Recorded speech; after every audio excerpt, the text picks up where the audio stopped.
Imagine an idea so small it could fit inside a whispered prayer, yet strong enough to cross deserts, oceans, and empires, quietly asking how something fragile could move faster than armies ever managed. At first glance, it seems strange that a new faith, lacking weapons, wealth, or official permission, could travel farther than kings who commanded roads, ships, and law, which immediately invites curiosity about what truly drives human movement. Even more puzzling is how fear and hope walk together, because the same message that frightened authorities offered comfort to ordinary people navigating illness, loss, and uncertainty. As we begin this journey, notice how belief challenged power early, since order demanded control while faith encouraged personal choice, and that tension appeared almost as soon as the first words were spoken. The surprise is not that the idea survived opposition, but that resistance often helped it spread because limits forced creativity rather than silence. So step gently into crowded streets and quiet homes, where questions mattered more than answers, and where change rarely announced itself loudly. The earliest setting was not a palace or academy, but daily life shaped by work, family obligations, and traditions that explained the world through ritual and inherited wisdom. People lived close to uncertainty since illness arrived without warning and disasters lacked explanation, making meaning as valuable as food or shelter. Into this environment came a message centered on compassion, belonging, and moral responsibility, which contrasted sharply with social systems built on status and rigid hierarchy. Rather than addressing rulers first, it reached laborers, traders, and families who carried ideas naturally along paths already connecting markets and communities. Conversation became the vehicle because stories travel easily when repeated around meals, wells, and workshops. Early followers relied on memory more than writing, shaping teachings into stories that were simple enough to remember but deep enough to invite discussion. Shared meals reinforced connection, turning belief into experience rather than abstract instruction. Small gatherings formed quietly, not as rebellion, but as spaces where questions could exist safely. These communities valued mutual care, which functioned as both comfort and quiet advertisement. Help given during hardship spoke louder than argument. Authority noticed the shift gradually because change spread sideways rather than upward, making it difficult to measure or contain. Local leaders worried less about theology and more about loyalty, since allegiance shaped stability. The new faith complicated order by teaching personal accountability beyond law.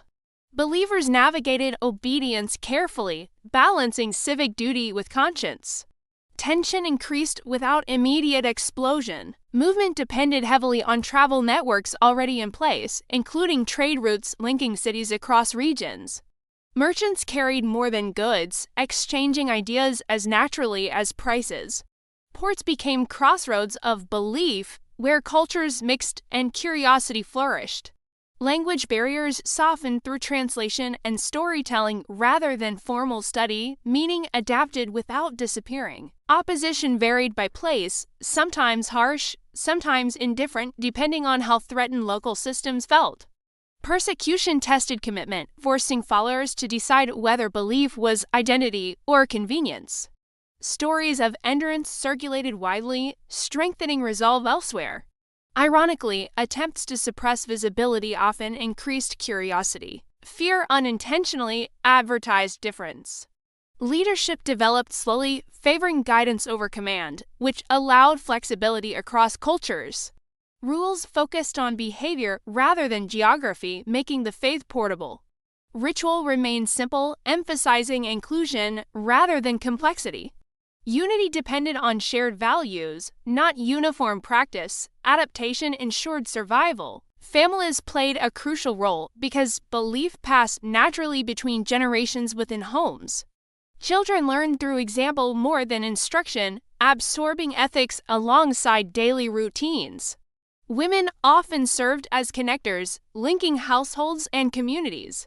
Their influence shaped growth quietly but steadily. Networks expanded organically. As the faith crossed borders, it encountered philosophies that challenged and enriched understanding.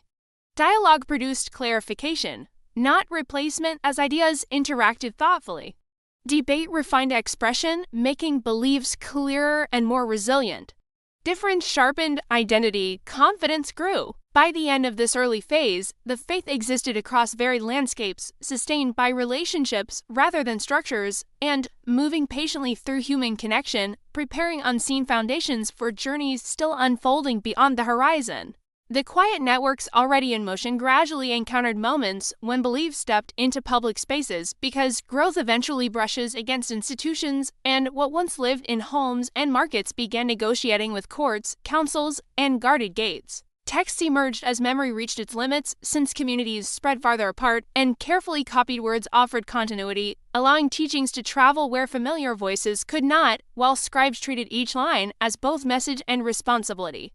Translation became an act of bridge building because ideas needed new clothing to survive different languages, and meaning mattered more than exact phrasing when hearts, not grammar, determined whether belief would settle or drift away. Messengers journeyed under varied conditions, sometimes welcomed for curiosity's sake, sometimes watched with suspicion, which shaped how words were chosen, emphasizing shared values rather than challenges to existing customs. Empires noticed patterns forming beyond borders, and administrators faced a dilemma, since a faith without armies still reorganized loyalty, quietly redirecting how people understood authority and obligation.